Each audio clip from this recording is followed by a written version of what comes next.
Kalau kita bicara soal MPV besar dari Korea, Hyundai Staria mungkin adalah nama yang sedikit terlupakan karena mungkin desainnya bukan selera semua orang, entahlah.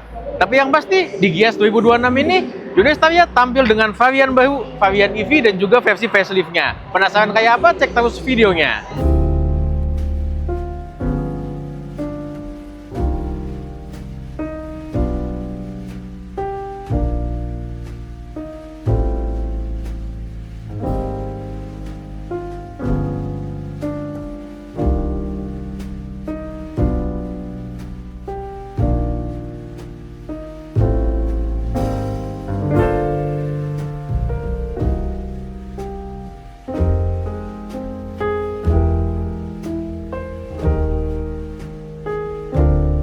Perbedaan pada bagian depan kelihatan di LED di area ini.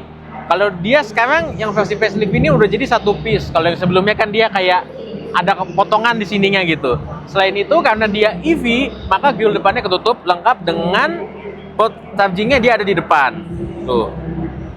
Lengkap, tentunya udah bisa support DC charging ya. Nah, yang unik lagi di bawahnya ini di bagian underguardnya ini kalau mobil-mobil pada umumnya kan dia pakai aluminium gitu. Ini dia pakai aksen tembaga, unik nih. Balik ke samping, perbedaan ada pada desain peleknya nih. Dia single tone warna hitam dan ukurannya cuma 17 inci.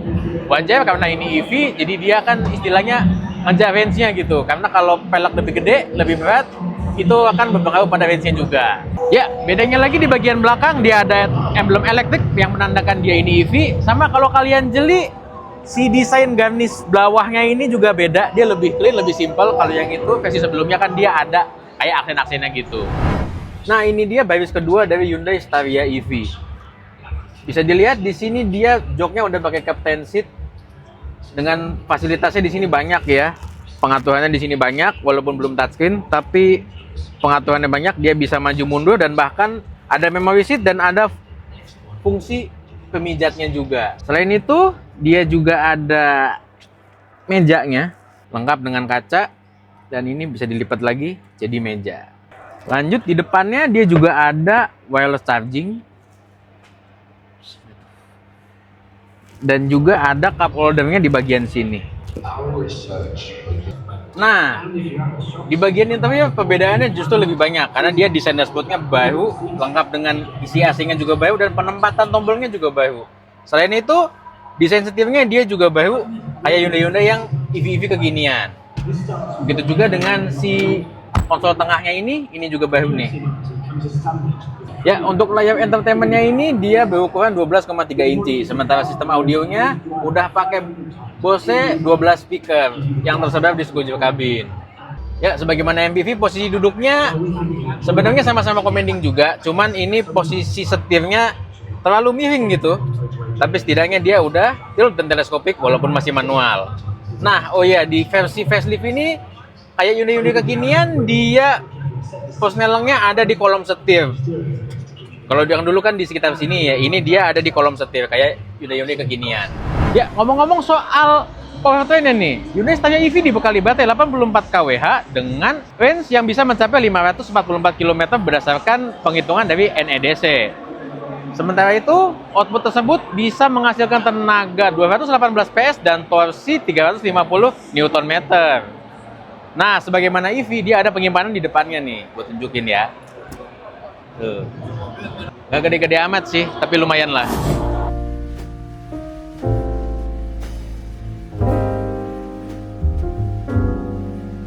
Ya, ternyata nggak cuma varian EV nih yang dipajang di Gias 2025 nih. Nissan Staria ternyata juga ngebawa varian yang hybrid juga. Sayangnya mobilnya nggak dipajang di dalam. Lebih tepatnya ditaruh di luar di area test drive. Pantesan orang nggak ngeh ya. Yang dipajang malah yang versi sebelumnya tuh. Tapi ngomong-ngomong diskonnya lumayan sih. Nah, penasaran bedanya apa aja sih dengan yang versi sebelumnya? Karena ini versi facelift nih. Yuk, kita lihat apa aja bedanya.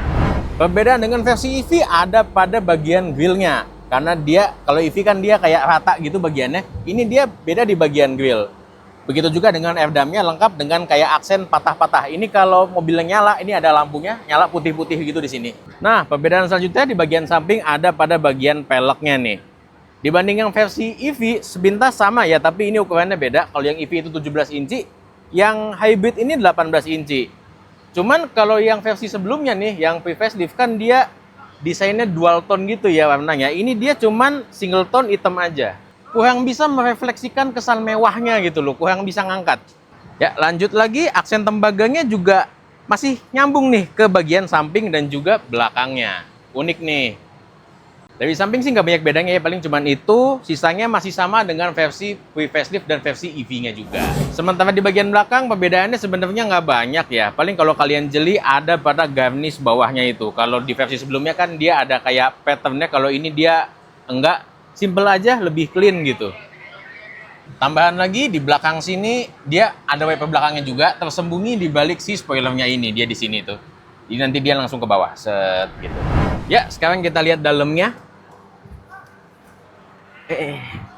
Sama dengan yang versi EV, dia dashboardnya baru ya.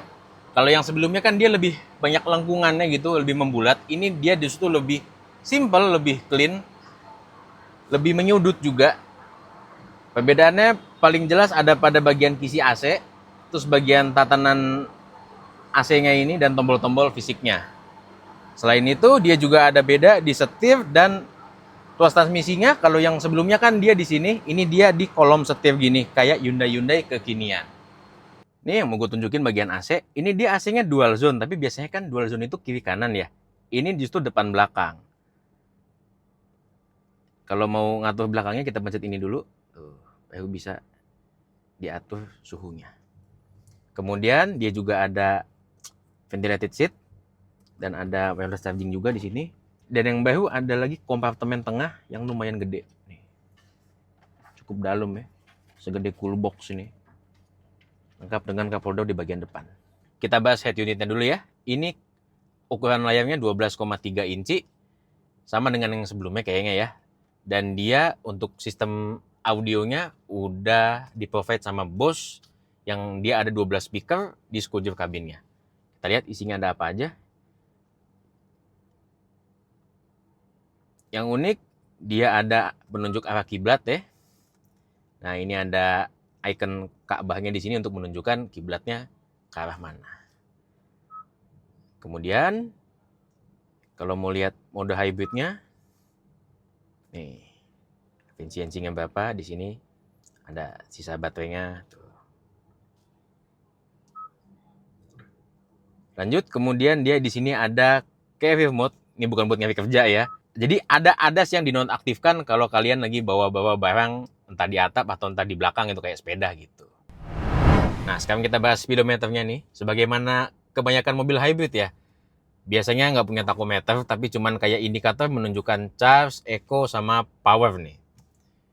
Kemudian yang unik, dia di sini juga ada indikator suhu mesin nih. Emang sih nggak menjelaskan suhu mesinnya berapa secara angka, tapi setidaknya kita bisa tahu lah berapa suhunya gitu. Karena kalau di mobil-mobil sekarang kan, apalagi yang kelas-kelas bawah gitu ya, mereka nggak punya indikator C sama H kayak gini. Kalau di mobil-mobil zaman dulu tuh ada tuh, dalam bentuk jarum gitu ya. Tapi kalau mobil-mobil sekarang kan dia cuma indikator ininya doang nih. Kalau kalian familiar, biasanya kalau mobilnya masih terlalu dingin, ininya biru. Atau kalau udah overheat beneran, dia ininya malah merah gitu kan. Itu sebenarnya indikator yang cukup penting, tapi sayangnya di mobil-mobil sekarang itu kayak dihilangin gitu. Lanjut, di bagian MID-nya ini, di bagian tengah, dia ada data-data berkendara kayak konsumsi BBM, tuh ya, waktu berkendara gitu-gitu, sama TPMS, tapi kita harus nyetir dulu biar kita tahu berapa tekanannya gitu kan. Sama ini buat mode hybridnya, dan ada speedometer dengan format digital. Mobil segede gini, biasanya visibilitas ke belakang agak-agak susah tuh. Apalagi kalau bawa penumpang banyak gitu kan. Nah, di Hyundai Staria ini, baik yang EV maupun hybrid, ada juga, dia ada digital rear view mirror. Jadi, visibilitas ke belakang nggak perlu khawatir, karena udah ada kamera yang menunjukkan ke spion tengahnya ini. Jadi kita lihat ke belakang bisa lebih gampang.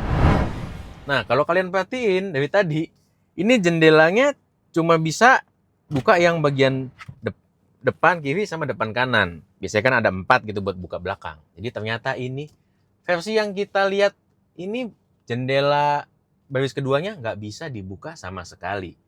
Padahal di versi sebelumnya sebenarnya bisa, tapi dia bukan nggak motorized power window gitu, tapi dia pakai kayak semacam dijepit baru dibuka dulu kayak HIS gitu, cuma dibukaannya lebih lebar aja. Nah, saya mudah-mudahan di versi yang nanti dijual jendela tengahnya udah bisa kayak gitu. Tapi kira-kira pertimbangannya apa ya? Mengingat kalau dibilang gara-gara basis mobil barang sih, Luxio juga basis mobil barang, tapi bisa ah. Pas ini nggak bisa. Lanjut ke atas, dia ada tombol buat sunroofnya nih, lengkap dengan tombol buat blueling sama buat SOS kalau keadaan darurat gitu ya. Ini dia setnya masih manual dan dia juga bisa dibuka. Sementara yang belakang, dia setnya udah elektrik. Sementara untuk bagian belakangnya dia beda nih dengan yang model sebelumnya nih. Kalau yang sebelumnya kan captain seat juga.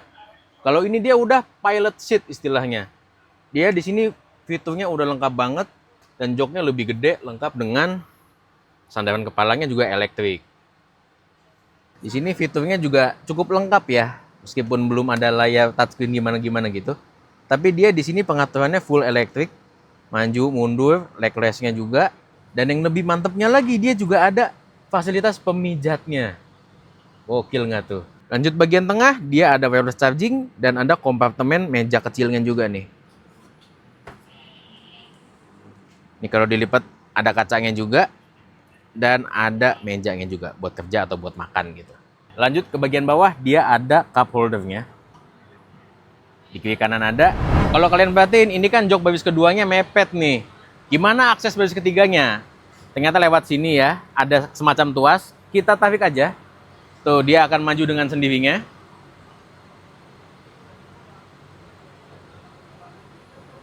Dan kalau masih kurang, kita bisa tarik secara manual. Jadi unik nih. Barulah kita masuk ke belakang. Nah, ini untuk baris ketiganya masih luas banget. Ruang kaki, ruang kepala aman semua. Dan ini akomodasinya juga lengkap. Ada sign blind-nya juga. Ada cup holder. Ada charging-nya juga. Dan tapi sayangnya dia di tengah sini nggak ada armrest-nya.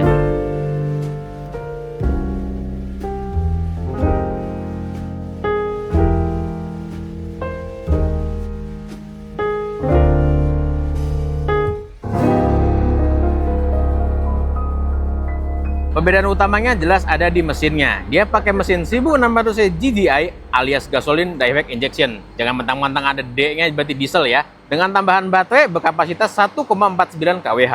Mesinnya sendiri bertenaga 180 PS dengan torsi 265 Nm. Sementara motor listriknya menghasilkan tenaga 73,4 PS dan torsi 304 Nm. Jadi kesimpulannya, Hyundai Staria masih mencoba untuk merebut pasar dengan keunikannya. Sayangnya keunikannya ini justru bukanlah selera semua orang kalau kita lihat dari desainnya. Hal itulah yang bikin namanya jadi nggak sebersinar pendahulunya, yaitu Hyundai H1 atau bahkan pesaingnya dari Korea yaitu Kia Carnival. Tapi apapun itu, setidaknya Hyundai masih mencoba peruntungan baru dengan menawarkan powertrain EV dan powertrain hybrid di mobil yang cukup besar ini. Mengingat di Indonesia kan belum banyak gitu kan, kalau EV di segmen segede gini dikuasai sama Tiongkok, sementara kalau hybrid untuk segmen mobil segede gini dikuasai Jepang dan harganya masih terlalu jauh. Oh iya, yang versi diesel udah nggak diproduksi lagi ya di pasar Indonesia. Kalaupun masih ada, itu paling sisa-sisa stok tuh yang model-model sebelumnya. Ngomong-ngomong diskonnya lumayan. Untuk harganya sendiri sebelumnya belum ada ya di Gias ini, belum diumumin harganya. Tapi udah bisa buka PO, jadi setidaknya sebelum akhir tahun ini bisalah mobil ini kalian beli dan diboyong ke garasi. Oke, itu aja dari gua Fahri dari Autonet Max. Jangan lupa like, subscribe, dan main-main juga ke website kita. Bye-bye!